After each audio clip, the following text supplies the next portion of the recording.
Hey guys. All right. Welcome back. Hope you guys had a good weekend.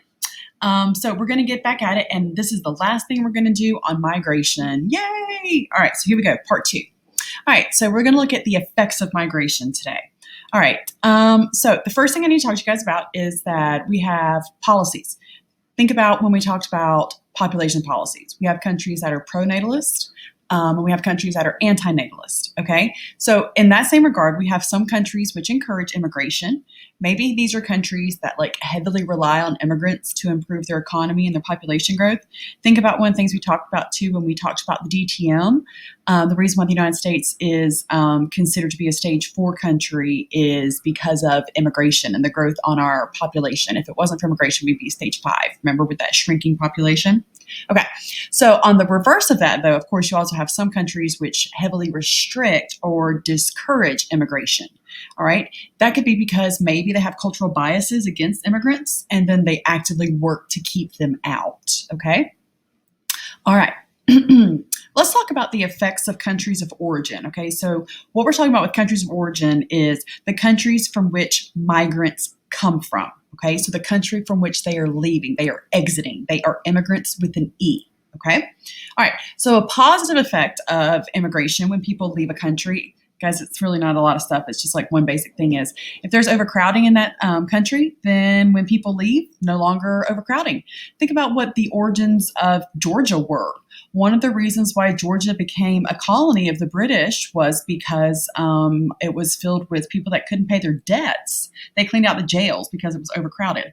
You guys know that we still can't pay our bills as a state. Anyway, all right, so what are the negative effects on the country of origin? There's going to be a good bit more of these than anything, okay? All right, well, we've talked about this in class. Face-to-face, we did this. If working age population leaves, remember the working age, we're looking at 15 to, 65? If they leave, then we end up having dependency ratio problems. So then we have a very large portion of, underage dependent children. And then we also could have a good bit of old people. So if that working age group is leaving, who's supporting the kids and the old folks? Okay. All right. Another issue that can spin off of age of workers is, what if somebody's dad leaves to go get a better paying job, to build stadiums for the World Cup in Qatar? Well, what that ends up doing, guys, is socially that's going to undercut the traditional family structure. We get it that folks have to make money to be able to live, but then kids don't have their dad around. Okay. So there's a social impact on that and all the socio-emotional problems that extend from that. Okay. Also, I think I've mentioned this before, the brain drain. A brain drain, guys. Brain drain is whenever folks, think about education, whenever those folks leave. So like for an example, 11% of Africans that have advanced degrees, okay, we're talking like they're not college, it's postgraduate college work. We're talking masters, doctors, that kind of thing, PhDs, MDs. 11% of Africans with those advanced degrees do not even live on the African continent. That's terrible. How much help could they be bringing to their own communities if they had stayed, but they don't because, you got to make money. Okay. All right, let's move on. Now let's talk about the effects on the receiving country. So receiving country, the country that welcomes the immigrants in, or not even necessarily welcome, just the country that the immigrants go to. All right, so cultural contributions. Whenever immigrants show up, guys, a whole bunch of stuff comes with them. It's their culture, new foods. We have new words that are brought in, new religious traditions, new forms of entertainment, new innovation, new ways of doing things, new foods. Y'all, I cannot seriously begin to imagine. And one of the things I'm missing the most in this quarantine stay-at-home thing is, all of our delicious ethnic foods that we love. We are craving Chinese food, Mexican food. Oh my gosh. Different words. I mean, everybody knows what oolong means now. Religious traditions. I think you guys are pretty good on that. Forms of entertainment. Innovations. Like, did you guys know that the reason why we know about immunizations and vaccines is because the Africans have been doing that forever? And they brought that knowledge with them whenever we forced them to leave Africa. So, guys, that innovation of vaccines, we didn't come up with that. That was the forced African slaves. Okay. Migrants do tend to be highly motivated. Now, yes, this is a generality, but you guys think about this. Think about the motivation of people. If you are so motivated to leave your home, the place that you show up in to restart your new life, you're probably going to be really motivated to do right and to find success. So they work hard, they get an education, they succeed, they take advantage of all the opportunities that are presented to them in their new country. So this whole idea of like the perception of immigrants coming to a place and just living off of welfare does not, that's a stereotype, guys. No, that's not traditionally what happens. Okay, so we need to nip that prejudice in the butt, please. Okay, what ends up happening, you guys think about this. Think about the landscape of Cartersville. What ends up happening with a lot of migrants is they become small business owners. And the industry they find themselves in is the service industry. So think about restaurants. Yeah. Think about all of the, I mean, you guys, y'all are in our classes. You're really thinking about your family. Okay, nail salons, gas stations, etc., liquor stores. Just think about the idea that whenever migrants move, one of the things they do is they establish a small business in a country. Guys, aren't we all about small businesses and supporting business owners? We absolutely are. All right. In fact, fun little fact for you guys, 200 of the 500 largest businesses in the world were actually started by immigrants or the direct first generation children that were born in the country. Okay, so like that's a big deal. We need immigrants. Immigrants, they get the job done. Little Hamilton for you there. Okay, so the next thing I want to talk to you guys about, and this is super duper duper duper duper important. Put a big old box around this. One of the questions you're going to see, I'm sure, on the AP exam or something referenced is probably remittances. All right, guys, what remittances is basically money that's sent to family members that are still in the country of origin. I think you guys get this. The idea that you move to a country, you work hard, and why? To send your money back home to help support the family. Isn't that the whole reason why most people move? Yes. All right. So in some countries, remittances actually make up about 40% of their income. We're talking about the stands, and actually they're over here, Kyrgyzstan and Tajikistan. I might have said that wrong. Tajikistan. Actually, let me take a drink real quick. All right. Tajikistan and Kyrgyzstan. Yeah, 40% of their entire income, GDP for the country, is receiving money from other places. Okay. Countries of origin, where's the money being made and leaving? The United States and Saudi Arabia. All right. In fact, it's like one of the things in a couple different political parties where they actually want to try to like cap the amount of remittances because that's money leaving the country. All right. And the recipient countries, actually, the biggest ones are India and China. Okay. Obviously for us though, if we're like thinking at it through a lens of America, the biggest country that receives remittances from us is going to be Mexico. Okay. In fact, if you look here at the graph, and that's one of those things I want you guys to remember that we're going to have to be using on the AP exam is, can you look at information and figure things out about it? Can you infer from it? So the United States is topping out in 2014 with $131 billion in remittances being sent out of our country. Okay. And then you can see all the way down to Spain. All right, moving on. Okay, so for this next part of this, I need you guys to think about speed. Now, we're not going to go over every single one of these, but remember, speed is social, political, economic, environmental, and demographic. Okay, we're actually going to look at only 3 of these in regards to migration, and the 3 we're going to look at, boom, boom, boom, social, political, and economic. Okay, here we go. All right, so social effects of migration.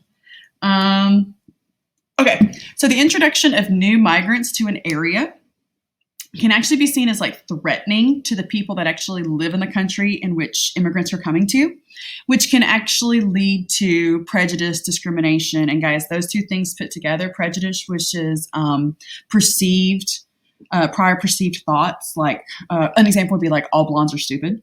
So like that's prejudice. Discrimination is an action, not allowing equal opportunity, that kind of thing. And guys, those 2 things put together actually equals racism. We'll go over that in psychology. But anywho, so immigrants face prejudice, discrimination, and racism because they're seen as a threat to the established culture. Make sense? I think you guys know exactly what we're talking about. Okay. So I need us to learn a big grown-up word. And you guys need to hear this because I know it's being flaunted around in the media, and especially with this being an election year. Make sure people know what this word is, okay? This word is xenophobia, all right? Xenophobia. xenophobia. All right, guys, xenophobia is an irrational dislike or fear of foreigners. And the idea with it being irrational is it doesn't make sense. Like, there's no reason for you to hate Mexicans. There's no reason for you to hate the Chinese. We actually have a lot of, I have a meeting coming up. Imagine that. We have a lot of cases right now of xenophobia being seen against Asians. I don't know if you guys have seen on the news and on social media, all that kind of stuff about Asian women and Asian men being attacked for the coronavirus. A lot of that is xenophobia, guys. There's no reason for us to fear foreigners, okay? You're more likely to get it from, somebody down the street from you. It's not a Chinese disease. It just came from China. Okay, so you can see this economically. Remember, we're talking about speed. So xenophobia economically is when people are like, they're taking our jobs. Please tell me you guys have seen South Park. They're taking our jobs. Guys, no, they're not taking our jobs. What did we talk about on the slide before this? A lot of times whenever immigrants move into a new country, they actually establish a business. So that's not taking anybody's job. That's adding to the services provided in a community and actually having a positive impact on that community. Okay. All right. Social. Let's use Japan. I know I keep alluding to Japan. We've not actually talked about it, but here we go. Japan is actually among the most ethnically homogenous countries in the world. Okay. So you guys know what homogenous means. Homo means the same. So ethnically the same. Guys, you don't really see a lot of 23andMe activity in Japan because everybody there is, say it with me, Japanese. Okay, so the Japanese want to keep their culture and their country that ethnically homogeneous. So they have really sharp immigration limits. They don't want foreigners there. And you and I have talked about this in class before about how that leads us to having dependency ratio issues. There's a lot of elderly in Japan, and there's not really any workers being born. Okay, all right. Shifting gears off of the whole xenophobia thing, demographic shift because immigrants tend to be young. Remember, this is one of the things with when we talked about the DTM, America's growing because of immigration. Guys, immigrants that come here are usually getting started in their careers. And so they're also starting families once they find a little bit of success, or they, start having kids, that kind of thing. So this leads us to immigrants and civil rights. So obviously, if we were in class, one of the things we would talk about and have a discussion about is what's going on at the border with the detainments. Because someone is on American soil, does that mean that they then get civil rights? In the last couple of sessions together, we've talked about, what the difference is between a refugee and a person that is seeking asylum. So does someone that's here, do they get civil rights? Okay. Another thing we can talk about is they also bring new diseases. I know we just talked about up here that the whole thing with coronavirus is getting upset about don't bring, they're sick, it's the coronavirus. Yeah, but there is something to that. Okay. All right. Switching gears to political.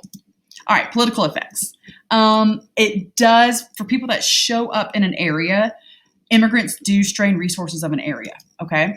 So it's a huge impact on public services. So let's imagine that all of a sudden in Cartersville, Georgia, 250 migrants showed up. What are we going to do with them? You guys know we already have like a homeless situation. What are we going to do? So the idea with impacts on public services, guys, talking about healthcare. Do we have enough doctors? Do we have enough nurses? Do we have enough police? Do we have enough ambulances for this area? Do we have enough education? In America, everybody gets an education. If they show up at the schoolhouse, we are teaching them. So if all of a sudden you have a huge influx of migrants, do you have the capacity to serve these people and their needs? Okay. And you guys know that's completely politicized by both parties and just people all around the world. All right. Changes in political beliefs and demographics. Guys, whenever immigrants show up, whenever they start living in a country, guys, they bring their political beliefs with them. It's not like they show up in a country and just like wipe the slate clean. Guys, they bring their experiences, their beliefs, the way of life that they grew up with. Okay, so it introduces new ideas, and that can have a change. One of the things that we discuss is like Texas is actually, they're calling it purple because obviously a lot of Republicans are there, so it's red. There's also a huge influx of migrants, guys, and they tend to be Democratic. So that's why they're calling it purple, because they don't know which direction Texas is going to go. Is it going to be red with Republicans, or is it going to go blue with Democrats? Same situations going on in Georgia as well. Okay, brain drain. We talked about that people lose the best and the brightest in an area because of lack of opportunity. So, guys, what that does in a place is that leads to a loss of potential leaders. That 11% of people that have advanced degrees that are living outside of Africa, guys, those are the people that were going to show up and change and lead Africa out of the disparity situation they find themselves in. But because of lack of opportunity, they left. Okay, so the political repercussions of that. They could have had somebody come along and help and bring the area together, and who knows what could have happened, but that person moved because of, a job. All right. Increased political power in the Sun Belt. We talked about the Sun Belt yesterday. Guys, think about it. The Sun Belt just became like a thing in the 60s. California is the number 1 most populous state. Texas is the number 2 most populous state. Florida's number 4. Well, when you think about American government, guys, they have the highest population, so therefore they get the highest number of representatives in Congress. This is political power. Whenever we do the census this year, I tell you guys over and over and over again, Georgia is going to increase our numbers. I know we are. California's probably going to lose a little bit. Texas is gaining and Florida's gaining too, okay? The South is rising in political power because people are moving here. All right, and last but not least, let's talk about economic. All right, so economic effects. Loss or gain of income for an area, all right? So like an area that's dependent upon immigrant labor. So think about like South Georgia. I know one of the problems we're having is we're not having a lot of immigrants coming in. And so one of the things, especially with this virus that's going around, guys, is that we just have food rotting in fields because we don't have anybody to pick it because they're sick, okay? So brain drain, brain gain. Brain gain is the innovation, the skilled labor that we get, okay? Large net out migration can actually lead to economic collapse for a country and a loss of the valuable workforce. We're looking at, the issues with people of working age, that 15 to 65 leaving. The Rust Belt was an example of that. Remember whenever people moved away from like Ohio, Michigan, Pennsylvania, that was a brain drain as well. And that was a loss of valuable workforce. Where'd they go? They came to the Sun Belt. All right, guys, that's it. I'm going to wrap this up because I got to go get on a phone call with the faculty of the school. So I hope you guys had a great Monday, a great weekend, and we are finished with migration. Woot, woot, and Unit 2. All right, my loves, be well. Much love.